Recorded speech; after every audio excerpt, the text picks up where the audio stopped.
করতে চাইবে তাদেরকে শিখিয়ে দেবে।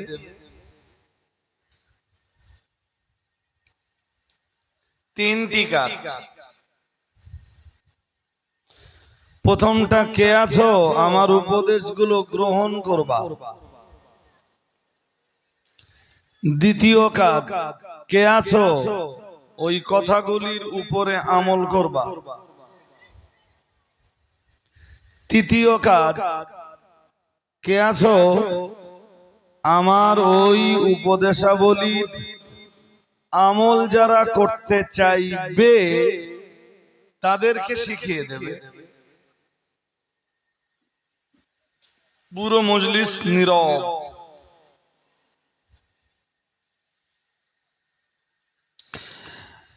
আমি যদি এখন জিজ্ঞেস করি সিংহেরাটির এই মজলিসে আজকের কে আছেন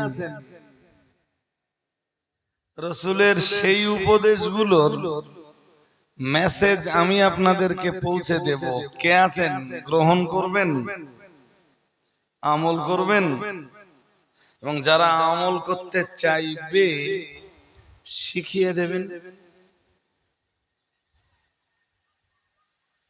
দেখি এই মজলিসে কে আছে।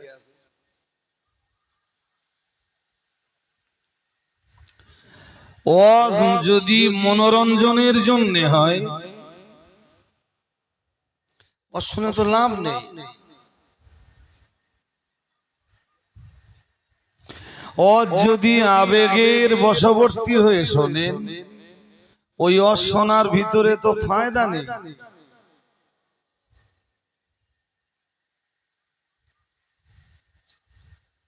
পুরো মজলিস নীরব।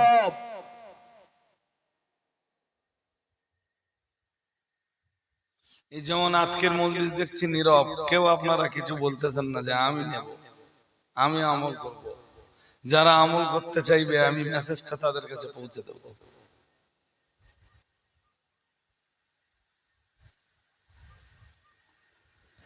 হযরত আবু হুরায়রার বর্ণনা, তিনি বলেন ফাকুলতু আনা ইয়া রাসূলুল্লাহ,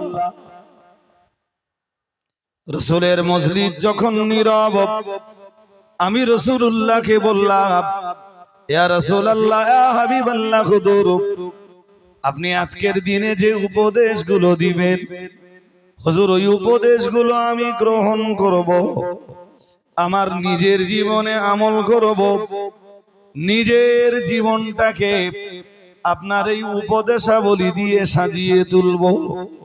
ইয়া রাসূলুল্লাহ ইয়া হাবিবাল্লাহ খুদুর। আর তৃতীয় দায়িত্ব হলো যারা আমল করতে চাইবে আমি আবু হুরায়রা আপনার উপদেশগুলো তাদের কাছে পৌঁছে দেব, কিংবা যারা আমল করতে চাইবে আমি আবু হুরায়রা তাদেরকে শিখিয়ে দিব। একটু মন খুলে বলেন।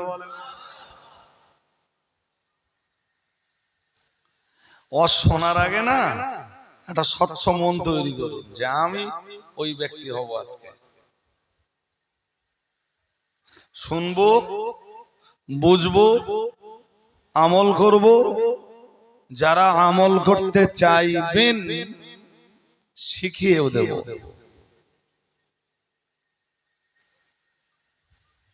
ওয়াজ বেশি না। হযরত আবু হুরায়রা বর্ণনা করেন প্রিয় নবী মুহাম্মদুর রাসূলুল্লাহ সাল্লাল্লাহু আলাইহি ওয়াসাল্লাম এরপরে ফাখাযা বিয়াদি, রাসূলুল্লাহ আমার হাত ধরলেন।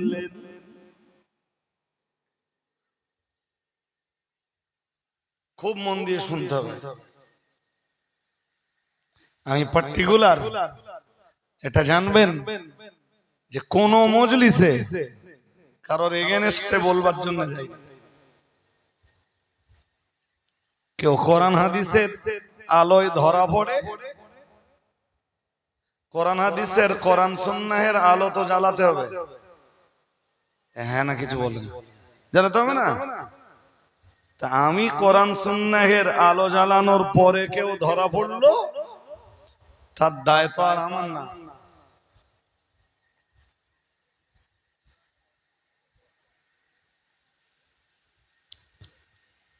আবু হুরায়রা বললেন আমি। রাসূল হাতটা ধরলেন।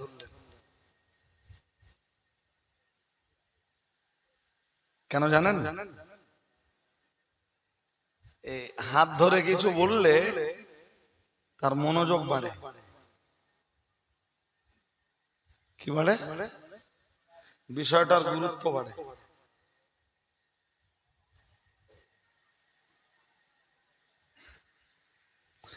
হযরত আবু হুরায়রা বলেন ফাআদ্দা খামসান, প্রিয় নবী মুহাম্মদুর রাসূলুল্লাহ সাল্লাল্লাহু আলাইহি ওয়াসাল্লাম আমার হাত ধরলেন।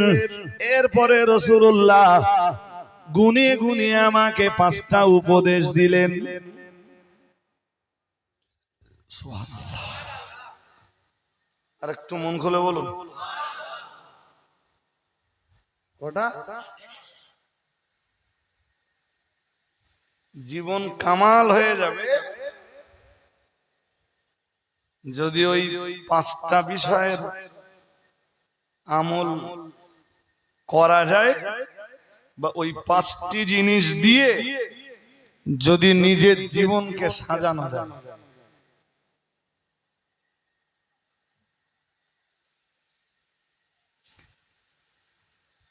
প্রথমটা বলে ফেলি নাকি? আর একটু নিয়ত করুন যে আমি লোকে মেনে না চলুক, আমি মেনে চলব।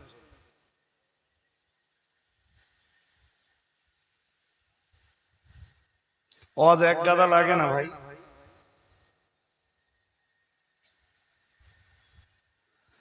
আল্লাহ পাকের নবী হযরত আবু হুরায়রাকে গণনা করে করে 5টা উপদেশ দিলেন।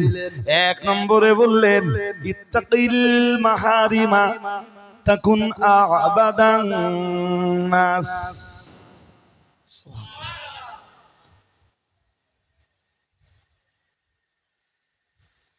আমি বলো ঠিক তাই বলছি, যা 1500 বছর আগে, কম বেশ 1500 বছর আগে রাসূলুল্লাহ হযরত আবু হুরায়রাকে বলছেন হাত ধরে। মজলিস ভরা সাহাবী, তাদের মাঝখানে রাসূল আবু হুরায়রাকে হাত ধরে বলছেন, এই আবু হুরায়রা ইত্তাকিল মাহারিমা, হারাম জিনিসকে পরহেজ করে চলো। কি জিনিস সবাই বলেন? আল্লাহ পাকের নবী বললেন ইত্তাকিল মাহারিমা। ও সাহাবী আবু হুরায়রা, আমি মুহাম্মদুর রাসূলুল্লাহ সাল্লাল্লাহু আলাইহি ওয়াসাল্লাম তোমায় বলছি আবু হুরায়রা, তুমি হারাম জিনিসগুলো নিজের জীবন থেকে বাদ দিয়ে চলো। আমি মুহাম্মদুর রাসূলুল্লাহ সাল্লাল্লাহু আলাইহি ওয়াসাল্লাম, আমি আল্লাহ পাকের নবী বলছি হারাম জিনিস যদি তোমার জীবন থেকে তুমি বাদ দিয়ে চলতে পারো, আমি আল্লাহ পাকের রাসূল বলছি তাকুন আ'বাদান নাস। আল্লাহ পাকের রাসূল বললেন, ও আবু হুরায়রা, তুমি হারাম জিনিস তোমার জীবন থেকে বাদ দিয়ে চলতে পারলে তবেই তো আল্লাহর আকাশ আর আকাশের নিচে আর আল্লাহর জমিনের উপরে তুমি শ্রেষ্ঠ ইবাদতকারী।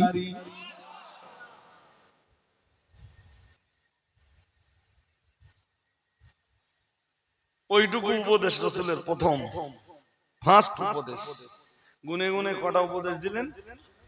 5টা। প্রথম উপদেশ কি? হারাম বাদ দাও, হারাম থেকে পরহেজ করো। আবু হুরায়রা হারাম থেকে নিজেকে গুটিয়ে রাখো। আবু হুরায়রা যেন বললেন, হুজুর হারাম বাদ দিলে আমি কি পাবো? নবীজি বললেন কি পাবে মানে? তাকুন আ'বাদান নাস, তুমি মানব সকলের ভিতরে আল্লাহর শ্রেষ্ঠ আবেদ, তুমি মানব জাতির ভিতরে আল্লাহর শ্রেষ্ঠ ইবাদতকারী রূপে গণ্য হবে।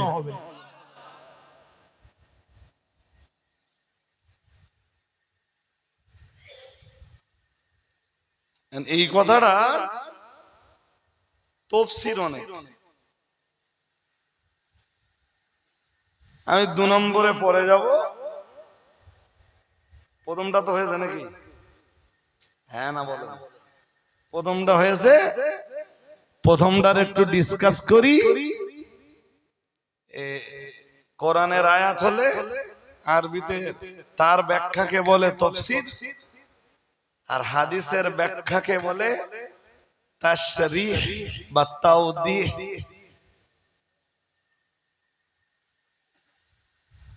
হালকা একটুখানি তাশরীহ। ভাই মনে রাখবেন, আমার দিকে রাস্তায় একদম দেখলে হবে না, বাইক টাইক দু একটা যাবে, ইঞ্জিন ভ্যানও আসতে পারে, এ রাস্তা তো। কিন্তু মনোসংযোগ নষ্ট হলে, এই যে মনোসংযোগে আমার কথা শুনছেন, মনোসংযোগ নষ্ট হলে আমি আর এই কথাগুলি এত সুন্দর করে গুছিয়ে আর বলতে পারবো না। একদম ক্লাস করার মতো ক্লাস করাচ্ছি। হারাম এক রকমের নয়, কিছু হারাম রয়েছে চোখের হারাম আছে না নেই? যেগুলো দেখা হারাম। কিছু হারাম রয়েছে শোনা হারাম।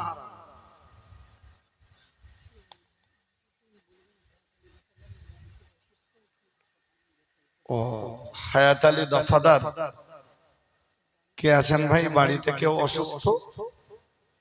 বাড়িতে যান, আপনার বাড়ির লোকেরা আপনাকে তলব করছে।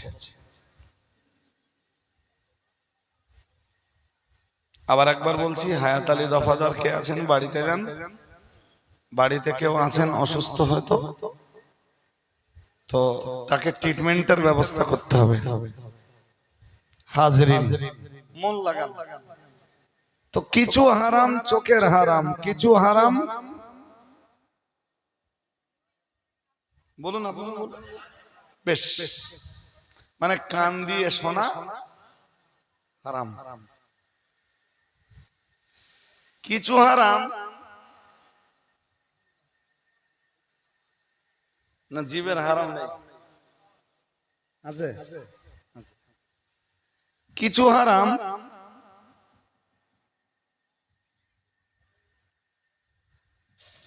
ওই জীবের সাথে সম্পৃক্ত, কিন্তু কথা বলার সাথে সম্পৃক্ত নয়, বরং স্বাদ নেওয়ার সাথে সম্পৃক্ত। হারাম টাকার খাবার কিনে সেই টাকার স্বাদ নয়, হারাম।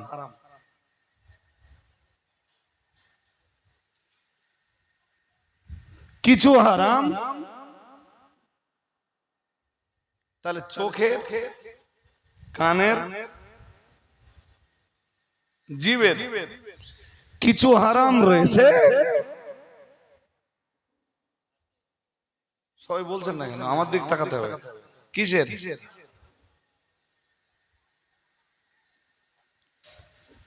আবার কিছু হারাম রয়েছে পায়ের। না নেই?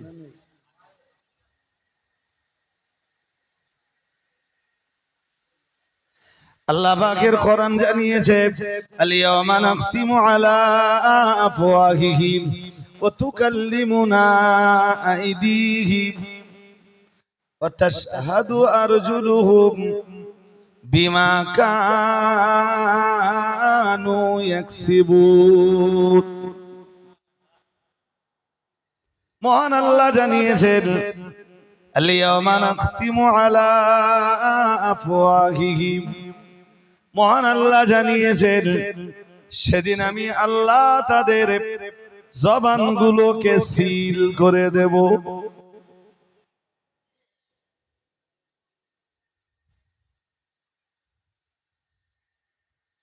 কেন সিল করবেন? সিল করার কারণ, সেদিন কিছু মানুষ আল্লাহর আদালতে দাঁড়িয়ে মিথ্যা বলবে।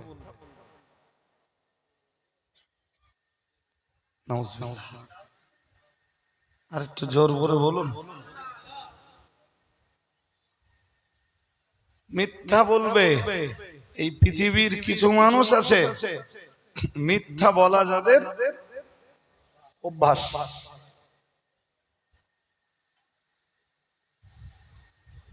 যেই দেখে গেছি গেছি প্রায় ধরা পড়ে গেছি, একটা মিথ্যা বাহানা খুঁজে না। শুধু বাহানা খোঁজে না, নিজের দোষটারে লোকের ঘাড়ে চাপিয়ে দেয়। সে যদি সাধারণ মানুষ হয় সেও অপরাধী, সে যদি কোনো হাফেজে কোরআন হয় সেও অপরাধী, আর সে যদি কোন ইমাম বা আলেম নামের পরিচিত ব্যক্তি হয় সেও ভি অপরাধী। যে বাঁচবার জন্য বাহানা খুঁজে বেড়ায় আর নিজে ধরা পড়ার ভয়ে মিথ্যা কথা বলে দায় লোকের ঘাড়ে চাপিয়ে দেয়।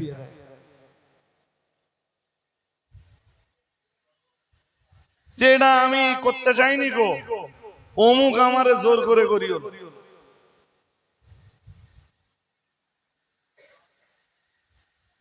এই কথা শুনছেন নাকি?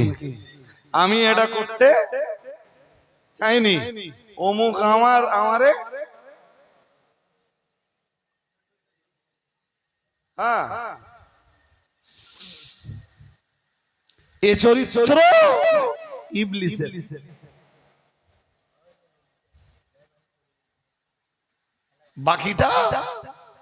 বাকিটা কোরআন হাদিসের বিশদ ব্যাখ্যা।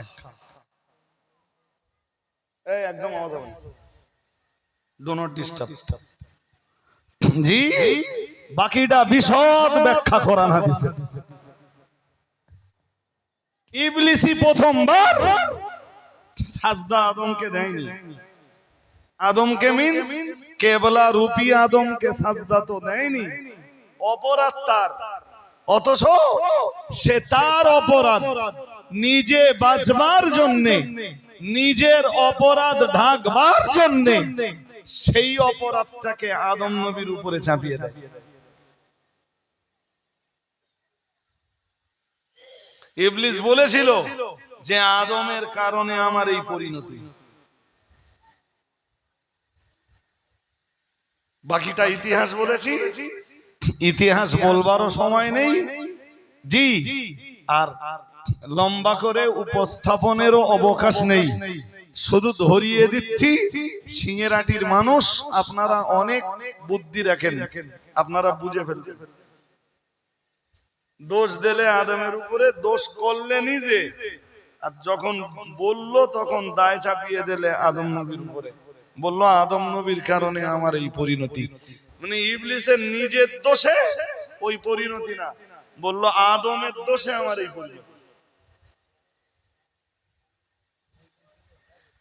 আপনিও বলতে পারেন যে আমার এই পরিণতি আমার দোষে না, আমার পরিণতি রজব আলী সাহেবের দোষে।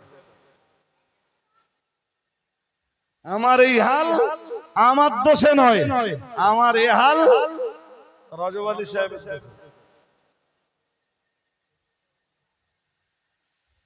এতটা অশোনার পরে বলুন তো চরিত্রটা কার? জোর করে বলে না, এই চরিত্রটা ইবলিসের।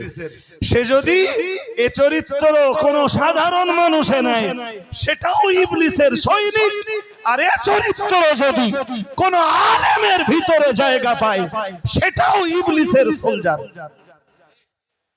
এটা মনে রাখা দরকার।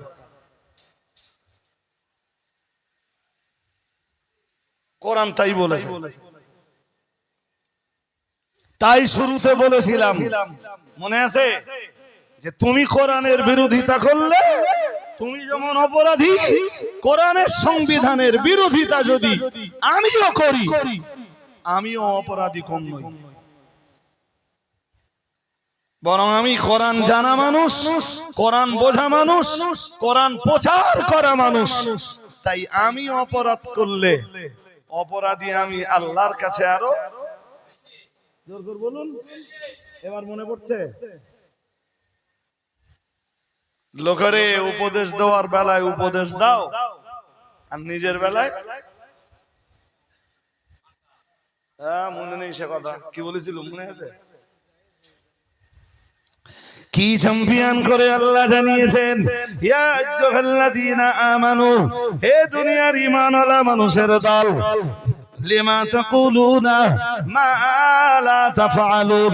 আল্লাহ পাক রব্বুল আলামিন জানিয়েছেন, কেন তোমরা সে কথা মানুষের কাছে বলে বেড়াও যা তোমরা নিজেরা করো না।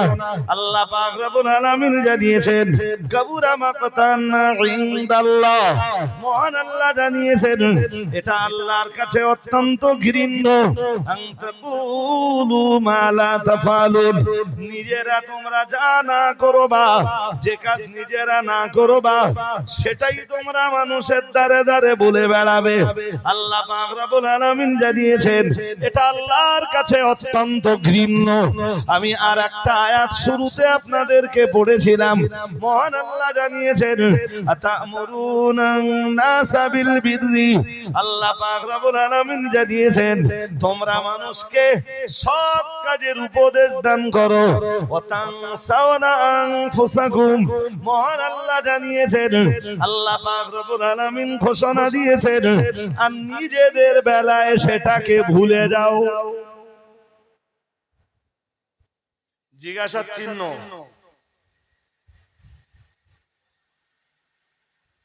লোকেরে ভালো কাজ করতে বলো, নিজেদের বেলায় ভুলে যাও।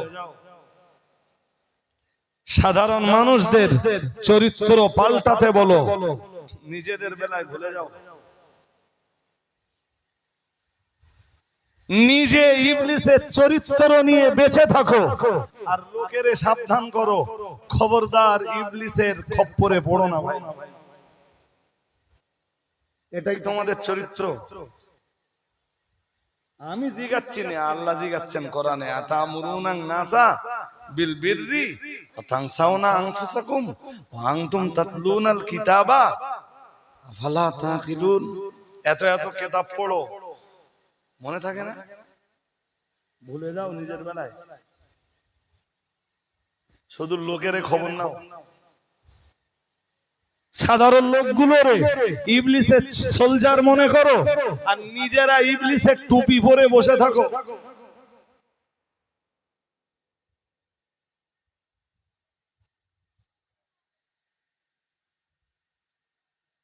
আল্লাহ বুঝবার ক্ষমতা দান করুন, বলুন আমিন।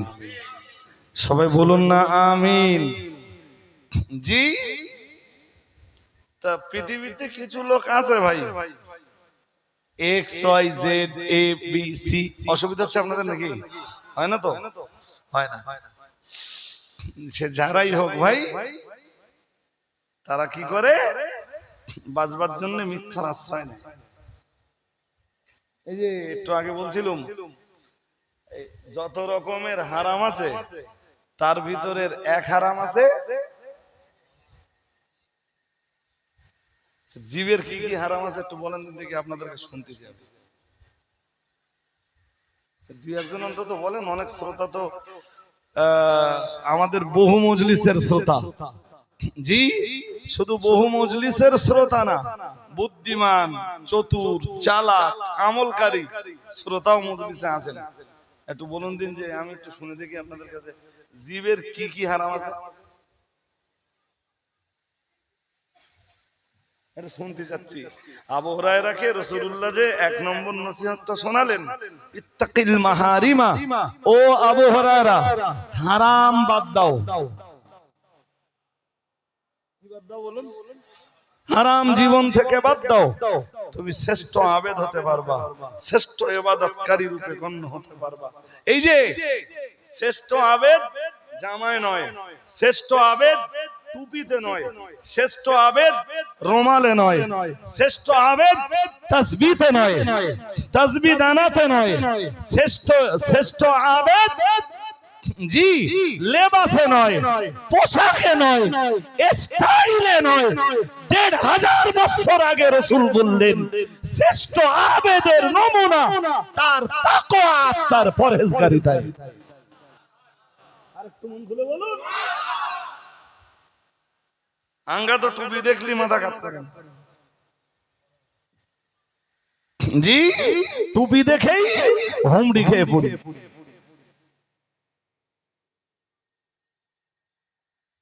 আমার জীবনে আমি কম টুপি দেখিনি বলো ভাই, কম টুপি দেখিনি, বহু টুপি দেখেছি। জি, আমার নিজেরও ভয় হয়। আল্লাহর কাছে শুধু দোয়া করুন জীবনে যেন কদমটা পিছলে না যায়। বলুন আমি, সবাই বলুন আমি। কদম বলো যে কোনো মুহূর্তে, যে কোনো কন্ডিশনে, যে কোনো সময়ে পিছলে যেতে পারে। পিছলে দেওয়ার জন্য লড়াই চালিয়ে যাচ্ছে ইবলিস শয়তান।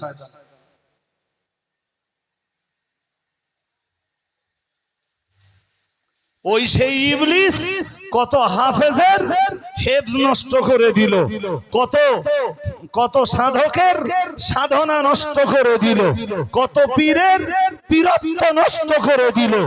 ওই সেই ইবলিস, যে ইবলিস কত কত মানে কত ইমামের ইমামাতকে ধ্বংস করে দিল। ওই সেই ইবলিস, জি, যে কত কত আবেদ বান্দার ইবাদতকে নষ্ট করে দিল। ইলমের জায়গা থেকে কদম মানে কদমটাকে পিছলে দিল। জি, ভিতরে ছিল কোরআনের, কোরআনুল কারীমের পূর্ণাঙ্গ হেফজ এবং তার আমল, সেই জায়গা থেকে কদম পিছলে দিত।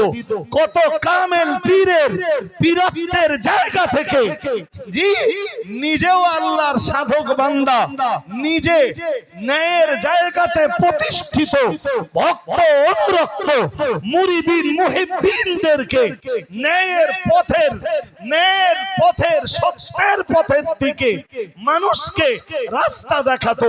এরপরও এরকম কত মানুষকে ইবলিস কদম পিছলে দিল। আমার কদম পিছলে দেবে তো ইবলিসের শনি মঙ্গলবার লাগবে না। বড় পীর সাহেবের কাছেও এসেছিল ইবলিস, ইমাম ফখরুদ্দিন রাজির কাছেও এসেছিল। আমি কি ও শুনছেন নাকি? মনোযোগ আছে? জি, এ কথাগুলো সচরাচর হর মজলিসে বলবার মতো কন্ডিশন হয় না। তাই জনগণের কাছে দোয়া চাইছি যে কখনো যেন কদম পিছলে না যায়। আল ইস্তিকামাতু খায়রুম মিন আলফি ইবাদাতিন। এই কারণেই ইস্তিকামাত, ন্যায়ের উপরে প্রতিষ্ঠিত থাকা, আদালতের জায়গাতে কায়েম থাকা, সত্যের জায়গাতে প্রতিষ্ঠিত থাকা 1000 ইবাদতের চাইতেও শ্রেষ্ঠ।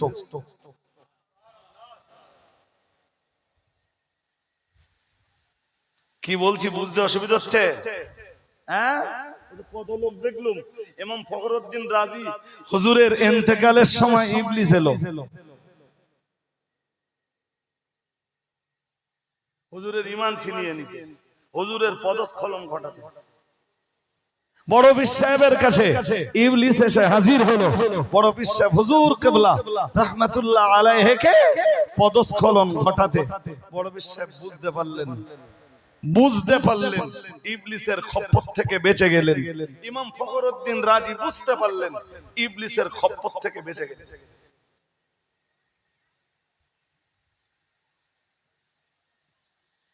কাজ যে এক লেখা বই পড়েছিল, বইটা আজও বাড়িতে আছে। আমি তখন ছেলে মানুষ, বইটা যখন কিনেছিল, বইটার নাম তালবিসে ইবলিস। এক চূড়া, এখন বোধহয় বাজারে বইটার বাংলা বেরিয়েছে। জি, সময় থাকে তো বইটা একটু পড়ে দেখবেন। ইবলিসের খপ্পর থেকে বাঁচার উপায়। ইবলিস আমার কাছে যে সূরাত নিয়ে আসে আপনার কাছে ওই সূরাতে যাবে না। আমার কাছে যে আপনার কাছে যে সূরাতে আসবে পাশের আরেকজন ভাইয়ের কাছে ওই সূরাতে যাবে না। পাশের আরেকজন ভাইয়ের কাছে যে সূরাতে যাবে ওই সূরাতে ইবলিস আরেকজনের কাছে যাবে না। আরেকজনের কাছে ইবলিস যে সূরাতে যাবে সেই সূরাতে ইবলিস ও গিরগিটির মতো রং বদলাতেই থাকবে।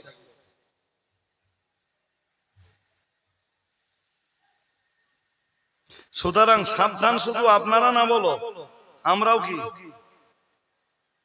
কিছু বলেন, আমরাও কি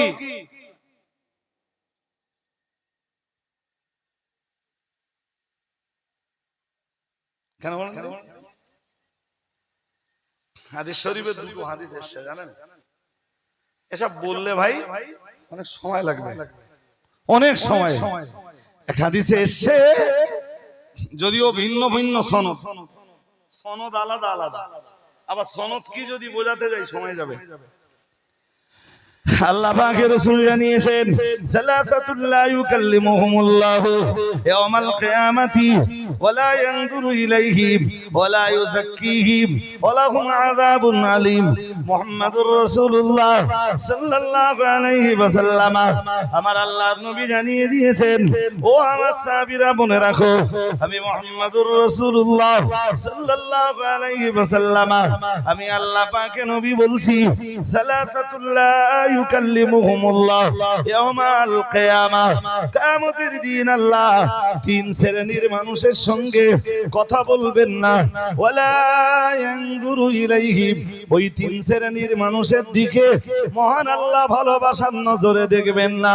নবী আমার আবার জানিয়ে দিয়েছেন, ওয়ালা ইউযাক্কিহিম, ওই তিন শ্রেণীর মানুষের দিকে আল্লাহ ভালোবাসার নজরে যেমন দেখবেন না, আবার জানিয়েছেন ওদের গুনাহগুলিকে আল্লাহ ক্ষমা করবেন না। ও বাবাজিরা ভাইরা, নবী আমার আবার জানিয়েছেন, ওয়ালাহুম আযাবুন আলীম, আর ওদের জন্য রয়েছে সেদিন আল্লাহর পক্ষ থেকে অত্যন্ত যন্ত্রণাদায়ক শাস্তির ব্যবস্থা। মুহাম্মাদুর রাসূলুল্লাহ সাল্লাল্লাহু আলাইহি ওয়াসাল্লাম, আমার আল্লাহর নবী এক নম্বরে জানিয়েছেন, আল আলিমুল কাযযাব। রাসূলুল্লাহ এক নম্বরে জানিয়েছেন যে তিন শ্রেণীর মানুষের দিকে আল্লাহ ভালোবাসার নজরে দেখবেন না, যাদের সঙ্গে কথা বলবেন না, যাদের গুনাহ আল্লাহ মাফ করবেন না, যাদের জন্য অত্যন্ত দরদনাক শাস্তির ব্যবস্থা আল্লাহ করে রেখেছেন, ওই তিন শ্রেণীর ভিতরে প্রথম শ্রেণী হলো আল আলিমুল কাযযাব। রাসূলুল্লাহ জানিয়েছেন মিথ্যাবাদী আলেম। প্রসঙ্গত একটা কথা সিঙ্গারাটির লোকেরা মনে রাখুন, এটা কি মিথ্যা, কি কিসের হারাম? জোর করে বলুন। সুতরাং আমি বক্তব্যের প্রাসঙ্গিকতা বলো হারিয়ে ফেলিনি। প্রাসঙ্গিকতা কি ছিল আমার মনে রয়েছে, জীবের হারাম। আর রাসূল বলেছেন মিথ্যাবাদী আলেমের পরিণতি কি? আল্লাহ কিয়ামতের দিন তার সাথে কথা বলবেন না, তার দিকে ভালোবাসার নজরে দেখবেন না, জি তাকে আল্লাহ ক্ষমা করবেন না। তার জন্য কি আছে ভুলে গেছেন?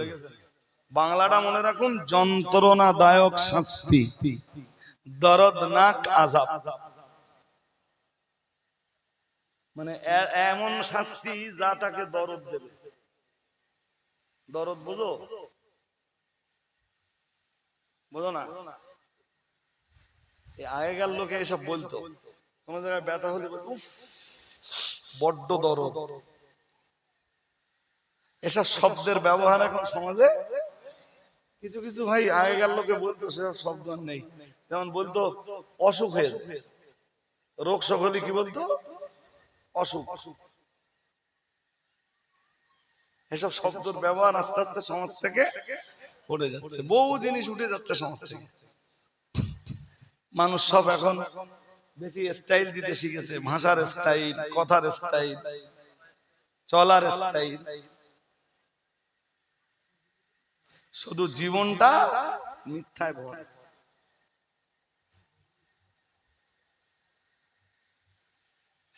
সিঙ্গারাটির লোকেরা একটু মনে রাখুন, সব সময় মনে রাখবেন, সত্যের জয় মিথ্যার লয়, মিথ্যার লয় বা ক্ষয়।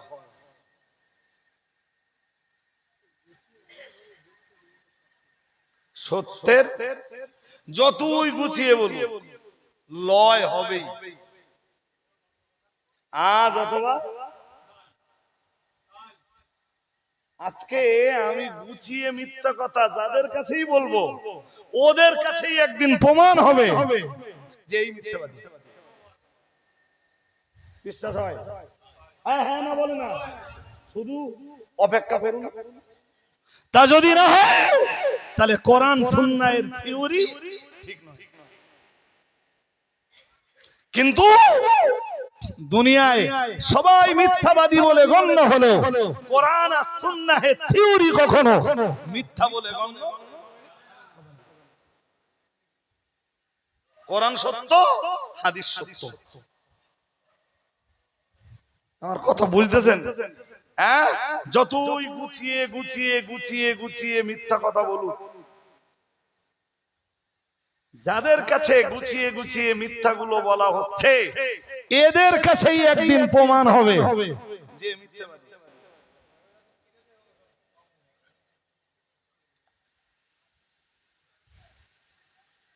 মা বই যাবে বলো, সস্তা ব্যাপার, বিরাট সস্তা, তাই না? জি, তাই উত্তরটা লেলাও একেবারে আমার কাছে। উত্তরটা নিতে আর দেরি করে কি হবে?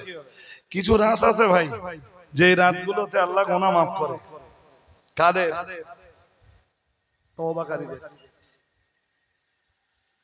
কাদের?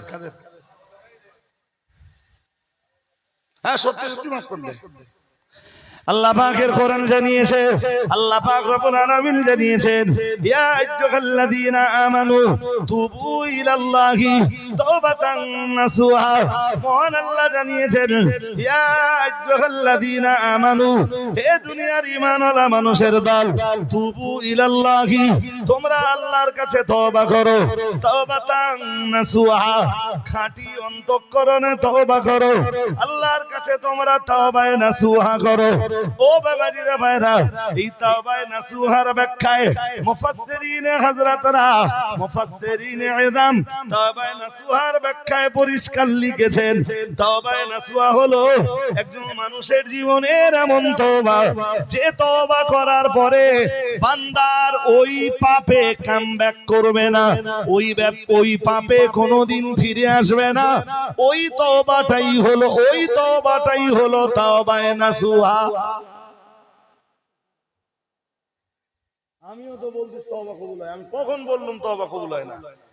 যেখানে কোরআন বলেছে তওবা বান্দা তওবা করলে কবুল হয়, যেখানে হাদিস বলেছে তো বান্দা তওবা করলে কবুল হয়, আমার সেখানে অধিকার আছে নাকি এই কথা বলার যে তওবা করলে আল্লাহ নেবে না? আমিও বলছি নেবে, তার শর্ত আছে। কি আছে? কথা বলেন না কেন? কি আছে? কি শর্ত জানো? একজন লোক মদ খাচ্ছে, এই যে শবে বরাতের রাত বা কদরের রাতে তওবা করছে, আমি মদ খাবো না। সত্যি সত্যি যদি সারা জীবনে কোনোদিন আর মদের বোতল স্পর্শ না করে, তখন ওর তওবা কবুল হবে।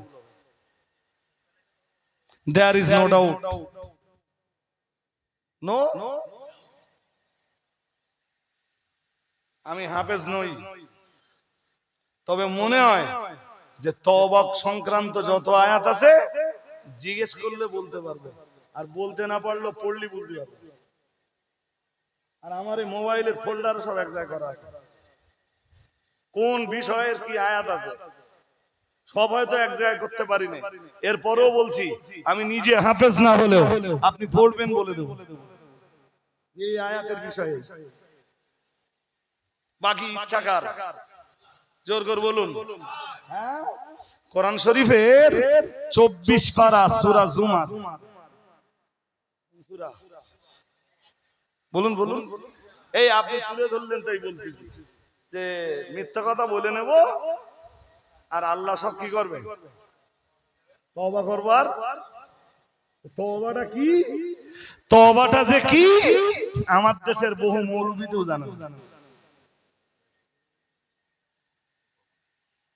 আর আমি ঠিক বলছি।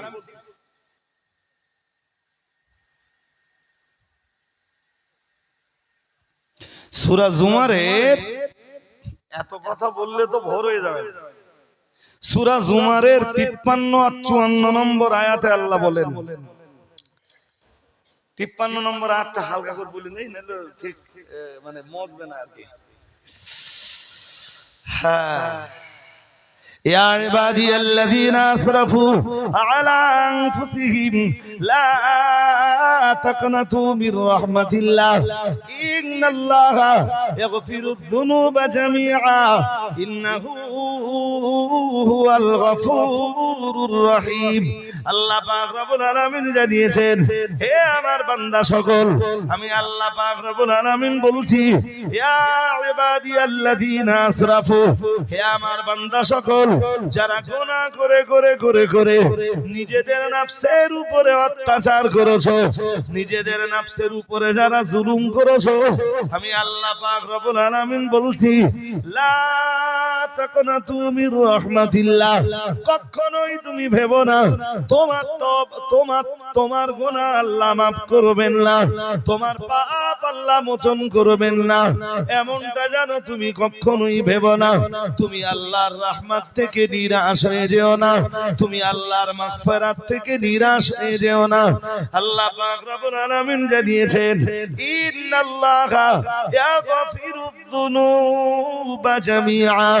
ও বান্দা মনে রাখো, হে ওই সকল বান্দার দল মনে রাখো যারা পাপ করে করে করে করে নিজেদের আত্মার উপরে জুলুম করেছো, নিজেদের নফসের উপরে যারা অত্যাচার করেছো, আমি আল্লাহ পাক রব্বুল আলামিন বলছি, ভেবো না তোমরা আল্লাহ তোমাদেরকে ক্ষমা করবেন না, আল্লাহর মাগফিরাত তোমাদের নসিবে আর জুড়বে না, আল্লাহ তোমাদেরকে আর মাফ করবেন না, আল্লাহর মাগফিরাত তোমরা আর পাবে না। খবরদার জানো এমনটা তোমরা ভেবো না। আমি আল্লাহ পাক রব্বুল আলামিন বলছি, ইন্নাল্লাহা ইয়াগফিরুয যুনুবা জামিআ। আল্লাহ পাক রব্বুল আলামিন জানিয়েছেন, নিশ্চয়ই আল্লাহ তার বান্দাদিগের গুনাহ সকলকে maaf করে দেয়, আল্লাহ তার বান্দাদের সব গুনাহ maaf করে দেন। ইন্নাল্লাহা ইয়াগফিরুয যুনুবা জামিআ ইন্নাহু হুয়াল গফুরুর রহিম। নিশ্চয়ই আমার আল্লাহ দয়াময় এবং ক্ষমাকারী। ও বাবাজিরা ভাইরা, এটা সূরা জুমারের 53 নম্বর আয়াত। তামাম দুনিয়ায় যত পাপী আছে কেউ যেন নিরাশ না হয় আল্লাহর রহমত থেকে, কেউ যেন আল্লাহর মাগফিরাত থেকে মাহরুম হয়ে না পড়ে। আল্লাহ পাকের কাছে যেন ক্ষমা চাইতে থাকে। আমরা যেন বললাম, ও রব্বুল আলামিন আল্লাহ, আকাশের নিচে জমিনের উপরে যত পাপী আছে সবাই যদি আপনার কাছে ক্ষমা চায়, আল্লাহ আপনি কি ক্ষমা করে দিবেন? আল্লাহ পাক রব্বুল আলামিন বললেন, ইন্নাল্লাহা ইয়াগফিরুয যুনুবা জামিআ ইন্নাহু হুয়াল গফুরুর রহিম। আমার আকাশের নিচে, আমার জমিনের উপরে যত পাপী আছে, যত গুনাহগার আছে, আমি সবাইকে ক্ষমা করে দিব। তবে তার জন্য দুইটা শর্ত আছে। আমরা বললাম, আল্লাহ শর্ত কি? মহান রব্বুল আলামিন আল্লাহ সূরা জুমারের 53 নম্বর আয়াতের পরে 54 নম্বর আয়াতে যে দুইটা শর্ত দিলেন, আল্লাহ পাক রব্বুল আলামিন বললেন, আল্লাহ পাক রব্বুল আলামিন ঘোষণা দিলেন, ওয়ানিবু ইলা রাব্বিকুম।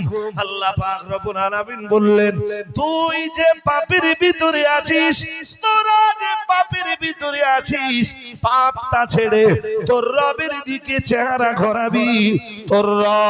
তোদের রব তোদের পিছনের জিন্দেগির গুনাহগুলোরে মাফ করে দিবেন। মৌলভীরা 53 নম্বর আয়াতটা বলে আর 54 নম্বর আয়াতটা মানুষের কাছে বলে না। দেখবেন অধিকাংশ মৌলভী এসে আয়াত পড়ে, লা তাকনাতু মির রাহমাতিল্লাহ ইন্নাল্লাহা ইয়াগফিরুয যুনুবা জামিআ ইন্নাহু হুয়াল গফুরুর রহিম। মানুষ মনে করে যে আল্লাহ সব ক্ষমা করতেছে। মৌলবী ঠিক বুঝিয়েছে? কথা বলো না কেন? 53 নম্বর আয়াতের পরে কিছু আছে না নেই? যেই আয়াত মৌলবী বলবে, মৌলবী যেন খেয়াল করে যে এই আয়াতের আগে বা পরে কি আছে, নইলে সেই মৌলবীর জন্য কোরআন দিয়ে ওয়াজ করা যায় না। মৌলবী যদি আগের বা পরের আয়াতের খবর না পায়, সেই মৌলবী যেন কোরআন দিয়ে ওয়াজ না করে, মানুষ বিভ্রান্ত মানুষ। হ্যাঁ, 53 নম্বর আয়াতে আল্লাহ বলেছেন তুই আমার রহমত থেকে নিরাশ হবি না। তোর কত বছরের পাপ? 50 বছরের, আমি ক্ষমা করে দেব। কত বছরের পাপ? 100 বছরের গুনাহ আমি তোরে maaf করে দেব। এটা শর্ত আছে। আমরা বললাম কি কি শর্ত? আল্লাহ 54 নম্বর আয়াতে প্রথম শর্ত দিলেন, বললেন ওয়ানিবু ইলা রাব্বিকুম। তুই যে পাপের আসক্তায় ছিলি, পাপটা ছেড়ে দিবি। পাপ ছেড়ে তোর রবের দিকে চেহারা ঘোরাবি। সুবহানাল্লাহ। আরেকটু মন খুলে। হ্যাঁ, তুমি মিথ্যা বলছিলে, আজও বলতেছো, ভবিষ্যতে বলবা, আল্লাহ তোমার ক্ষমা করতেছে? কিছু বলে না। তুমি সেই মিথ্যার উপরে অটল থাকবা, অবিচল থাকবা, প্রতিষ্ঠিত থাকবা, আর আল্লাহ তোমার তওবা কবুল করলেছে। হ্যাঁ না, জোর করে বলো না কেন? কবুল করলেছে। হ্যাঁ, তোমারে আল্লাহ ক্ষমা সেই দিন করবেন যেদিন তুমি মদের বোতল টান মেরে ফেলে দিয়ে তোমার রবের চেহারার দিকে তুমি ফিরে আসবা। যেদিন তুমি তোমার রবের কুদরতি চেহারার দিকে তাকাবা, মদের বোতলটাকে টান মেরে ফেলে দিয়ে তোমার রব তোমার 30 বছরের মদ খাওয়া গুনাহ মাফ করে দিবেন। আমি তো একবারে বলিনি মাফ করবেন না, আমি বলেছি মাফ করবে না, কথা একবারে বলেছি। আমিও তো বলছি মাফ করে দেবে। শর্ত আছে না নেই? হ্যাঁ, মৌলবী শর্তের কথা বলে না। জি, রিয়াজুস সালেহিন কিতাবের নাম কি? রিয়াজুস। তাতে লেখা আছে, আমার আজকে আর বলার সময় নেই, একদিনে কি সব পসিবল নাকি? ছেঁড়াটিরা একদিন দাউদ করে সব শুনে নেবে। রিয়াজুস সালেহিনে তওবার অধ্যায় বলা হয়েছে তওবার 6টা শর্ত। কয়টা? কথা বলো না কেন? কয়টা? 6টা শর্ত নিয়ে ওয়াজ করতে গেলে আরেকটা মজলিস দরকার।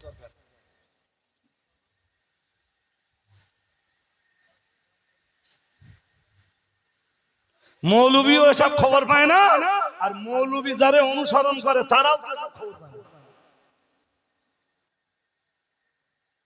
এখনকার অধিকাংশ মৌলবী তো অনুসরণ করতেছে জাহেলের। কথা বলো না কেন? কিসের? জাহেলের অনুসরণ করলে এসব খবর পাওয়া যায় নাকি? তুমি আলেমের দরবারে যাবে, হাক্কানি আলেমের দরবারে যাবে, তবে তো তুমি এই খবরগুলো পাবা।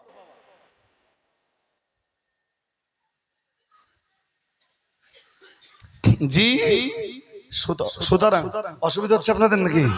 হ্যাঁ, প্রথম শর্ত ওটা, মানে সরাসরি কোরআন থেকে যে শর্তগুলো আমরা পাই। দ্বিতীয় শর্ত ওয়া আসলিমু লাহু। প্রথম শর্ত কি? পাপ ছাড়ো, রবের দিকে চেহারা ঘোরাও। দ্বিতীয় শর্ত কি? একটা লোক মদ খেত, নামাজও পড়তো না, ও মদ ছেড়ে দেবে, নামাজও পড়বে। আগে মদ খেত, রোজা রাখতো না, এখন রোজাও রাখবে। আল্লাহর আইনের কাছে আত্মসমর্পণ। আল্লাহর আইনের কাছে কি? ও শুধু যদি মদ ছেড়ে দেয়, ও তওবা না, ও তওবাও করা লাগবে, আল্লাহর আইনের কাছে আত্মসমর্পণ। হ্যাঁ, বাকি যত আল্লাহর যত আইন আছে तमाम আইনের কাছে আত্মসমর্পণ করা লাগবে। মদও খেত, সুদও খেত, মদও ছাড়া লাগবে, এখন সুদও। হ্যাঁ, একটা লোক মদ ছেড়েছে, সুদ ছাড়িনি, মদের বোতল টান মেরে ফেলে দিয়েছে, ওর তওবা কবুল হবে না। ওর মদও ছাড়া লাগবে, মানে সুদও ছাড়া লাগবে, জুয়াও ছাড়া লাগবে, লটারিও ছাড়া লাগবে, জেনাও ছাড়া লাগবে, নামাজও পড়া লাগবে, রোজাও করা লাগবে, পয়সা থাকলে যাকাতও দেওয়া লাগবে, সামর্থ্য থাকলে হজ আদায় করাও লাগবে। আল্লাহ তামাম আইনের কাছে ও যখন আত্মসমর্পণ করবে, তখন আল্লাহর দরবারে ওর তওবা কবুল হয়ে যাবে। বুঝতে অসুবিধা হয়? কোন মৌলবীর যদি ক্ষমতা থাকে, আমার এই কথা কেটে দিতে বলবেন।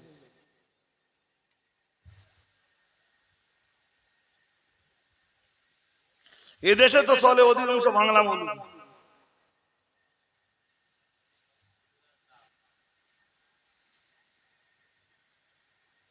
জি চলতেছে তো সব লেজে, কিসে চলছে? লেজে।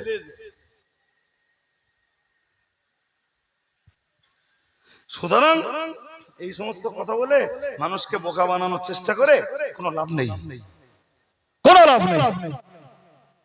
জি, আর মিথ্যা বলে যদি, মনে রাখবেন, মিথ্যা বলে যদি, মিথ্যা দিয়ে যদি জনগণকে বোকা বানিয়ে ধর্ম থেকে সরিয়ে দেওয়া হয়, তাহলে ওর তওবা কি জানো? প্রকাশ্য ময়দানে জনগণকে বলা লাগবে যে আমি সেদিন মিথ্যা বলে আপনাদেরকে বিভ্রান্ত করেছিলাম, আমি আল্লাহর কাছে তওবা করেছি, আপনাদেরকে এখন বলছি আমাকে আপনারা ক্ষমা করুন, আর আমি সেদিন যে রাস্তাটা দেখিয়েছিলাম ওই রাস্তাটা সঠিক না, এখন যেটা বলতেছি এইটা সঠিক, তবে ও তওবা করবে।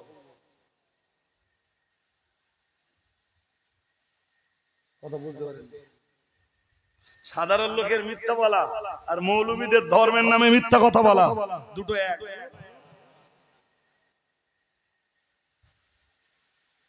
কি কি কি বলেছিলাম বলেন, সব একদম শুরুতে কি বলেছিলাম বলেন, দিন মনে আছে? যে সাধারণ মানুষের জন্য কোরআন সংবিধান, আলেমের জন্য কোরআন সংবিধান। কোরআন যদি সাধারণ মানুষ না মেনে চলে সেও অপরাধী, আর যদি আলেম মেনে না চলে, এসব সব ভুলে গেছেন শুরুতে, তাহলে আমার এই কথা বলার কি দরকার ছিল? আলেমের কথা কি জাতি বিভ্রান্ত হয় অথবা জাতি সঠিক রাস্তার সন্ধান পায়।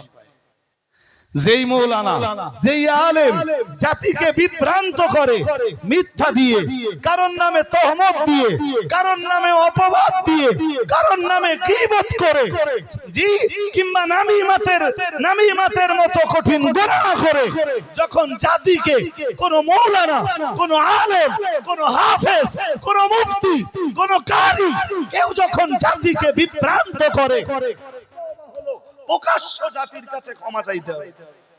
ক্ষমা তো সে আল্লাহর কাছে চাইবে, প্রকাশ্যভাবে জাতিকে বলতে হবে যে আমি এই মিথ্যা কথা দিয়ে তোমাদেরকে বিভ্রান্ত করেছিলাম, এখন আমি সঠিক রাস্তার সন্ধান পেয়েছি, তোমরা ভাই আমার সেদিনের দেখানো সে রাস্তায় চলো না, বরং আজকে যেটা বলছি তোমরা এই রাস্তাটা ধারণ করো। আমার কথা বুঝতেছেন? আগের ওই কথা উল্টো করা লাগবে, প্রোপাগান্ডা রটিয়ে, মিথ্যা তহমত দিয়ে, মিথ্যা অপবাদ দিয়ে, মিথ্যা রটনা করে জাতিকে যে বিভ্রান্ত করা হয়েছে, তার জন্য জাতির কাছেও ক্ষমা চাওয়া লাগবে, তবে আল্লাহ ক্ষমা করবেন। ক্ষমা খুব সোজা পেয়ে গেছে, বলো হ্যাঁ?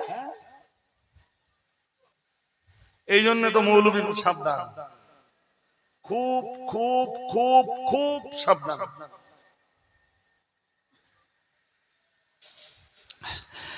হাজারিরে মজলিস মনে রাখুন, বলতে বলতে আমি অনেক দূর চলে এসেছি, চলুন আরো একটা ধাপ এগিয়ে যাই।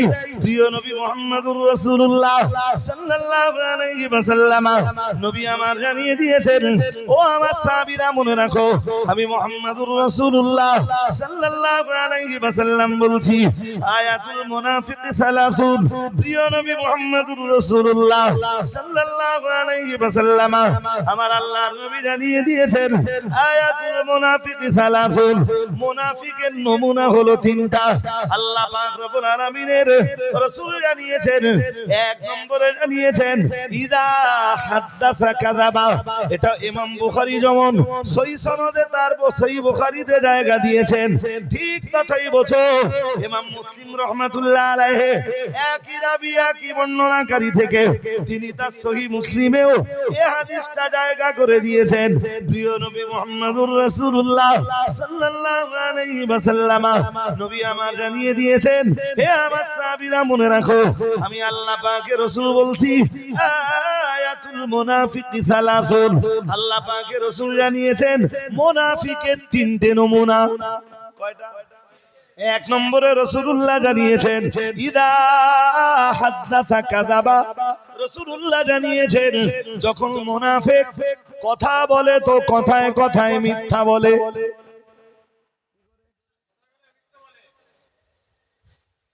চলুন কোরআন দেখি, কোরআনের 28 পারা সূরা মুনাফিকুন, মুনাফিকদের চেনার জন্য আল্লাহ কোরআনুল কারীমে আলাদা একটা সূরাই নাযিল করেছেন। সূরাটার নাম সূরাতুল মুনাফিকুন। নাম কি? এই সূরার ওয়াজ কোনদিন শুনেছেন? কিচ্ছু শোনেন। অথচ সিংহাটির লোকেরা মনে করতেছে কি যে হুজুর কাছে যত ওয়াজ আছে সব শুনে ফেলেছি। আল্লাহ সূরাতুল মুনাফিকুনের প্রথম আয়াতে বলেন ইন্নাল মুনাফিকিনা লাকাযিবুন। আল্লাহ বলেন মুনাফিক যারা হয় ওরা মিথ্যাবাদী হয়। কি হয়? জোর করে বলেন কি হয়? তাহলে আয়াতের সাথে হাদিস মিলতেছে না মেলে না? নবীজি কি বললেন যে মুনাফিকের নমুনা তিনটি, ইদা হাদাসা কাযাবা।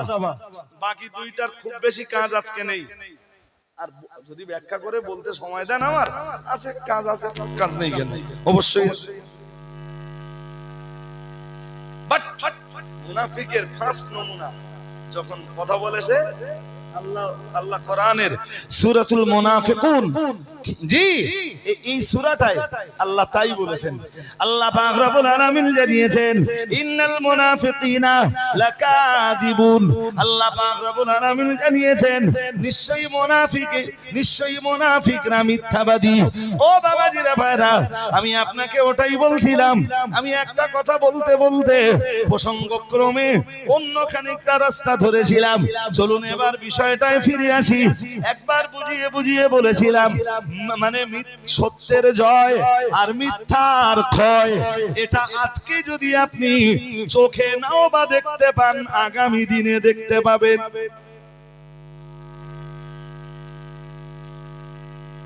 এই যে আমি যদি কোনো সত্য কথা বলি না আপনাদের, সেই সত্য কথাটা আপনাদের কালবে জায়গা করে দেওয়ার দায়িত্ব আল্লাহ। কোন মিথ্যা যদি বলি তো সেই মিথ্যা আপনাদের গল থেকে জি অমিট করে দেওয়ার দায়িত্বটাও।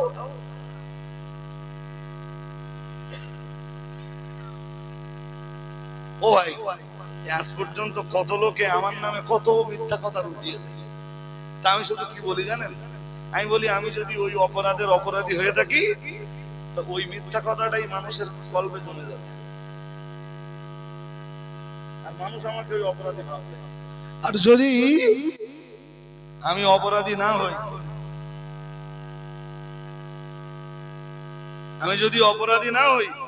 তাহলে যে মিথ্যাগুলো আমার নামে বলা হচ্ছে ওই মিথ্যাগুলো আল্লাহ মানুষের অন্তর থেকে অমিট করে দেবে। তবে দুটো নসিহত, আধ ঘন্টা ওয়াজ করবো বলেছিলাম না, 1 ঘন্টা হয়ে গেছে। চলুন দুটো নসিহত। হযরত মুসা আলাইহিস সালাম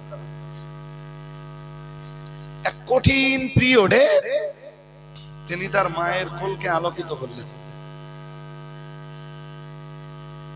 গোটা ইসরাইল জাতির মাঝে তখন চলছে ফিরাউনি তাণ্ডব। কন্যা সন্তান হলে তাকে বাঁচতে দিত তারা যদিও, কিন্তু পুত্র সন্তান হলে মুসা আলাইহিস সালামের মা আল্লাহকে ওই পিরিয়ডে বলেছিলেন, আল্লাহ আমার গর্ভে তো সন্তান আছে, আপনি না হয় কন্যা সন্তান দেন। কিন্তু কুদরতের খেলা কার? ঠিক মুসা আলাইহিস সালামকে ওই পিরিয়ডে মুসা নবীর মায়ের কোলে আল্লাহ পাঠালেন। আল্লাহ বলেন, কোরআন বলছে ওয়াওহাইনা ইলা উম্মি মূসা আন আরদিহি ফাইদা খিফতি আলাইহি ফালকিহি ফিল ইয়াম্মি। আল্লাহ পাক রব্বুল আলামিন বললেন, ও আমার নবী মূসার মা, আমি আল্লাহ পাক রব্বুল আলামিন বলছি, মহান আল্লাহ জানিয়েছেন ওয়াওহাইনা ইলা উম্মি মূসা, মহান আল্লাহ জানিয়েছেন আমি হযরত নবী মূসা আলাইহিস সালামের মায়ের কাছে ওহী করেছিলাম আন আরদিহি। আল্লাহ পাক রব্বুল আলামিন আলামিন বললেন আন আরদিহি, আমি মুসার মায়ের কাছে ওহী করেছিলাম, ও আমার নবী মুসার মা, তুমি তোমার মুসাকে, তুমি তোমার বাচ্চাকে দুধ পান করাও। আমি আল্লাহ পাক রব্বুল আলামিন বলছি ফাইদা খিত্তি আলাইহি, যখন তুমি তোমার মুসার জীবন বা প্রাণ নাশের আশঙ্কা করবা, তুমি ধরা পড়ে যাবার আশঙ্কা করবা, ফালকিহি ফিল ইয়াম্মি, তখন তুমি তোমার মুসাকে একটা বাক্সের ভিতরে ভরে নদীর পানিতে ভাসিয়ে দাও। আমি আল্লাহ পাক রব্বুল আলামিন বলছি, তবে মুসার মা সাবধান হয়ে যাও, ওয়ালা তাখাফি ওয়ালা তাহজানি ইন্না রাদ্দুহু ইলাইকি। আল্লাহ পাক রব্বুল আলামিন বললেন, ও আমার নবী মুসার মা, তোমার মুসাকে যখন একটা বাক্সের ভিতরে রেখে নদীর পানিতে ভাসিয়ে দেবে, তখন মা হিসাবে, জননী হিসাবে তোমার ভিতরে একটু ভয় তৈরি হতে পারে। বাক্স কোথা, মানে নদীর পানিতে বাক্স ভাসিয়ে দিলে কোথাকার বাক্স কোথায় চলে যাবে তার তো কোনো ইয়াত্তা নাই। আমি আল্লাহ পাক রব্বুল আলামিন তোমার আত্মপ্রশান্তির জন্য বলছি, ওয়ালা তাখাফি, খবরদার খবরদার জানো মুসার মা, তুমি কোনো ভয় করবা না, ওয়ালা তাহজানি, খবরদার জানো তোমার মুসাকে নিয়ে তুমি চিন্তা করবা না। আমি আল্লাহ পাক রব্বুল আলামিন বলছি, ইন্না রাদ্দুহু ইলাইকি, ও আমার নবী মুসার মা, আমি আল্লাহ পাক রব্বুল আলামিন বলছি, ইন্না রাদ্দুহু ইলাইকি, সময় হলে আমি আল্লাহ আবার তোমার মুসাকে তোমার কাছেই ফিরিয়ে দিব। ভেঙে পড়ো না, তোমার মুসা একদিন তুমি ফেরত পাবা। মুসা যদি তোমার হয়, তোমার মুসা একদিন তুমি, মুসা কার? মুসা কার?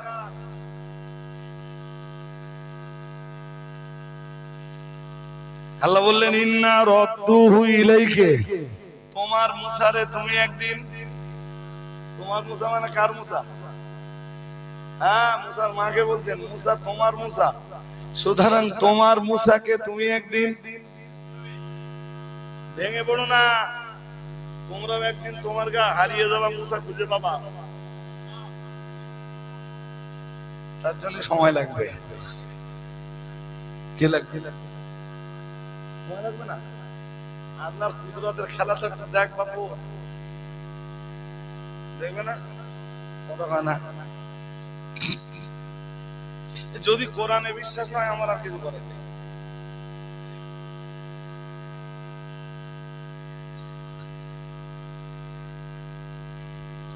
ইন্না রাদ্দুহু ইলাইকি ওয়া জাইলুহু মিনাল মুরসালিন।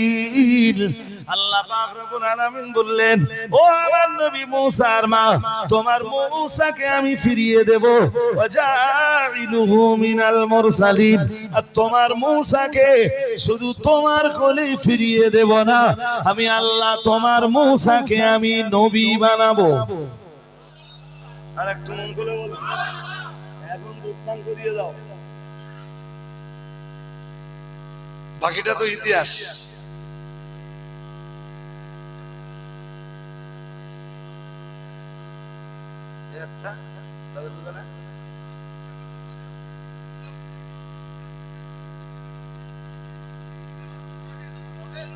আরে বাবা, মিথ্যাবাদীর পিছনে ইক্তেদা, মানে মিথ্যাবাদীর পিছনে ইক্তেদা, তাই তো? মিথ্যা কথা বলা কবিরা গুনাহ, আর যে কবিরা গুনাহ করলো তার পিছনে ইক্তেদা করা মুতাহারিম। এটা শুধু আমার জন্য না, নির্দিষ্ট কোন মৌলবীর জন্য না, সবার জন্য একই কথা। আমি কি বলছি শুনছেন নাকি? শুনছেন না? যাক, কি বোঝাচ্ছিলাম যে সত্যের জয় আর মিথ্যার হবে না। আল্লাহ যে মুসা আলাইহিস সালামের মায়ের সাথে যে ওয়াদা করেছিলেন, আল্লাহ সে ওয়াদাটা পূর্ণ করলেন। আর একটু মন খুলে জি, ইউসুফ নবীর কথা মনে পড়ে?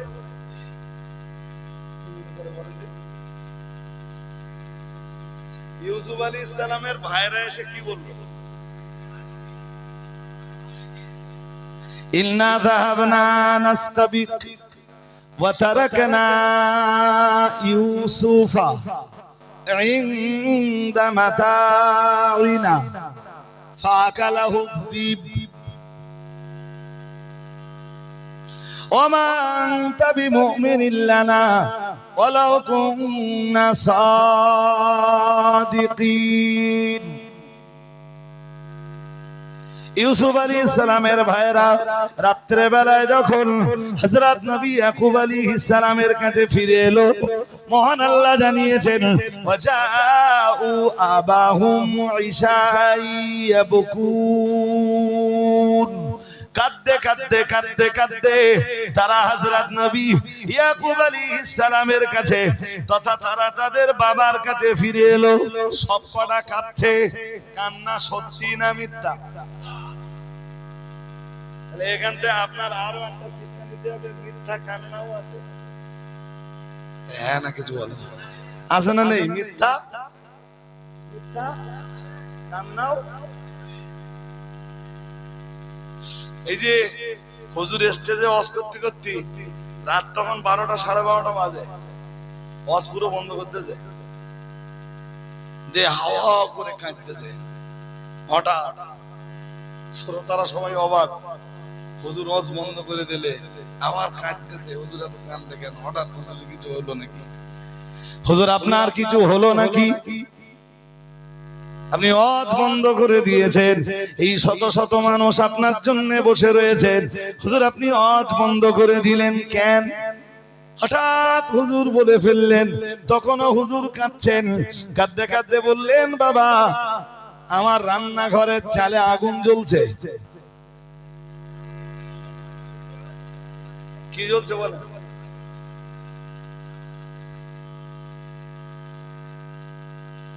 হ্যাঁ আমি দেখতে পাচ্ছি বাবা। বলেন আমার রান্নাঘরের চালে যদি আগুন জ্বলে আমি কি আর ওয়াজ করতে পারবো? পরের দিন সেই গ্রামের লোক গেছে হুজুরের বাড়ি দেখতে, কিচ্ছু না। কেস কি? কেস হুজুর একটা টাইম গিন্নিরে বলে দিয়েছে যে তুই রাত 12টা 12:30টার দিকে রান্নাঘরের চালে আগুন লেগে দিবি। আর আমি ওয়াজ করতে করতে হঠাৎ বন্ধ করে দেবো, জনগণ আমার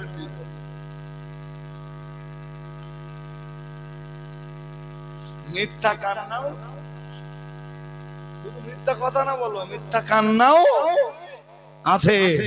সুতরাং জাতি সাবধান, কমিউনিটি সাবধান। আল্লাহ পাকের কোরআন জানিয়েছে, মহান আল্লাহ ইরশাদ করেছেন ওয়াজাউ আবাহুম ইশাইয়াবকুন। আল্লাহ পাক রব্বুল আলামিন জানিয়েছেন ওরা হযরত নবী ইউসুফ আলাইহিস সালামের ভাইরা হযরত নবী ইয়াকুব আলাইহিস সালামের কাছে রাতের বেলায় কাঁদতে কাঁদতে এলো, এসে বলল ইল্লা যাহাবানা নাস্তাবিক, হে আমাদের বাবা আমরা একটু খেলায় গিয়েছিলাম, আমরা একটু দৌড় প্রতিযোগিতায় গিয়েছিলাম, অথবা আমরা একটু খেলাধুলো নিয়ে ব্যস্ত ছিলাম। আর এরপরে আবার ওরা বলল ইন্না যাহাবনা নাস্তাবিক ওয়া তারাকনা ইউসুফা ইনদা মাতাইনা, আমরা আমাদের ভাই হযরত ইউসুফ আলাইহিস সালামকে আমাদের মাল সামগ্রী আমাদের সামানের কাছে বসিয়ে দিয়ে গিয়েছিলাম। খেলতে খেলতে প্রতিযোগিতা করতে করতে আমরা একটু দূরে চলে গেলাম, ফাকালাহু যিব, জঙ্গলের একটা নেকড়ে এসে আমাদের ভাই ইউসুফকে খেয়ে ফেলেছে। ওমা আনতা বিমুমিনিন লানা ওয়ালাউ কুননা সাদিকিন, ওগো আমাদের আব্বা জান, যদিও আমরা সত্যবাদী এরপরে আপনি তো আমাদের কথা বিশ্বাস করবেন না।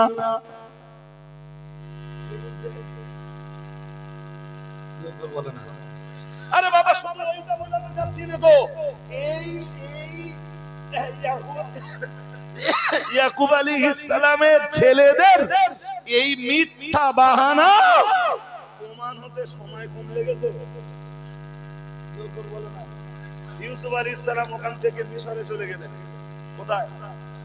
হ্যাঁ, বছরের পর বছর সেখানে কাটালেন। যখন তিনি যৌবনে পদার্পণ করলেন, জুলাইখা তার উপরে অপবাদ আরোপ করে জেলখানায় পাঠালো। বাকিটা তো ইতিহাস। বছরের পর বছর ইউসুফ আলাইহিস সালাম জেলখানায় কাটালেন। জেলখানা থেকে বার হলেন, মিশরের খাদ্যমন্ত্রী হলেন। জি, কেনানে ততক্ষণে দুর্ভিক্ষ শুরু হলো। তারপরে তো ইউসুফ আলাইহিস সালামের 10টা ভাই মিলে তার আব্বাকে মিথ্যা যে কান্না কেঁদেছিল, সেই কান্না যে মিথ্যা ছিল সেটা প্রমাণ হতে বছরের পর বছর সময় লেগে গেল। জি, হিসাব করলে, জি হিসাব কষলে তা 20-40 বছরের বেশি।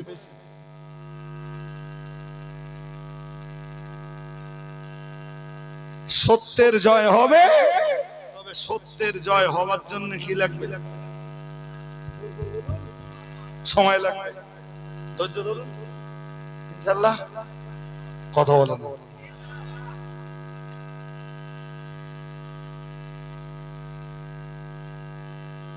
আল্লাহ আমাদের বুঝবার তৌফিক দান করুন। আর যদি ধৈর্য হারিয়ে ফেলেন, আল্লাহ সাহায্য পাবেন না। কোরআন তো বলেই দিয়েছে, ইন্নাল্লাহা মা'আস সাবিরিন। মহান আল্লাহ জানিয়েছেন, নিশ্চয়ই আল্লাহ ধৈর্যশীলদের সঙ্গে আছেন। আমার জীবনে আমি যে ধৈর্য ধরেছি, যে ধৈর্য ধারণ করেছি, আপনি কল্পনা করতে পারেন? এখনো তাই, আজও তাই। এমন সময় গেছে জানেন, আমার রাত্রে 2টো, সকালবেলা ফেরত আসতে 2টো। কি ব্যাপার? হুজুররা আপনার সাথে করবেন। ওই ধৈর্যের ফলে আজকে আল্লাহ কোথায় পৌঁছেতে জানেন?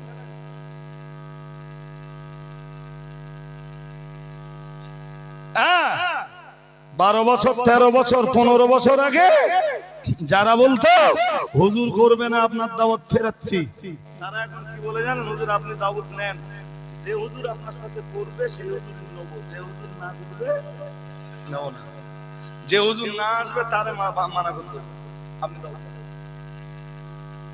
কিসের পর কত সময় লেগেছে?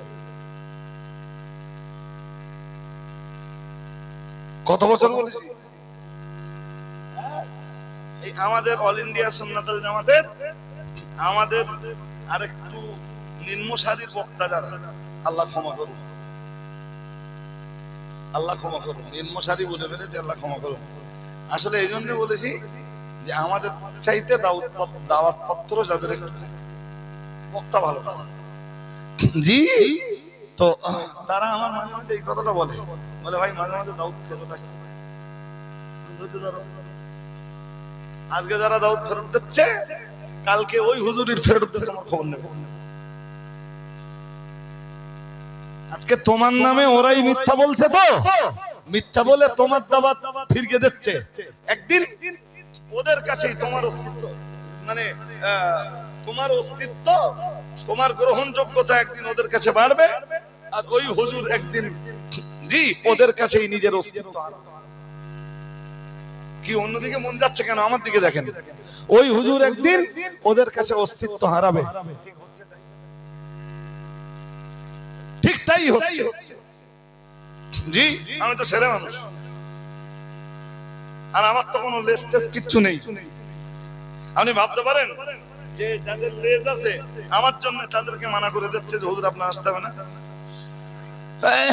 আমরা রজব আলী সাহেবকে নিয়ে জলসা চালিয়ে নেব, খুব বেশি হলে আমার বললো হুজুর হয় গাড়িতে একটা বক্তা নিয়ে আসেন। কি হলো? বুঝ দিছেন কি হলো? ও তার ঘোরানোর দরকার আছে? আমি কি ভাবতেছেন যে আমি রাত 1টা বাজে? একদম পসিবল নয়, একদম পসিবল নয়। আবার আসবো সিঙ্গারাটি মানুষদের কাছে। শুনুন, আপনাদেরকে আমরা ভালোবাসি, যখন ডাকবেন ইনশাআল্লাহ আসবো, ইনশাআল্লাহ বলুন। কিন্তু একদিনে সব শুনে ফেলবো এটা ভাবলে হবে না। জি, সালামটা পড়ে নেব, পড়ে নে আর একটুখানি কথা বলবো, একটুখানি বাকি আছে, ওইটুখানি ছাড়িয়ে দেবো, দিয়ে দোয়া করবো। উঠে দাঁড়ান। ইয়া নবী সালাম,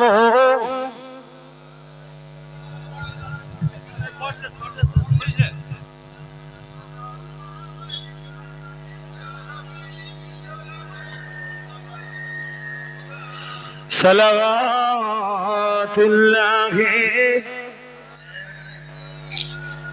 আমরা যে আপনার দিওয়ানা, আপনি যে মোদের ঠিকানা, কবে যাব আবার মদিনা, পাঠালাম সালামের নজরানা,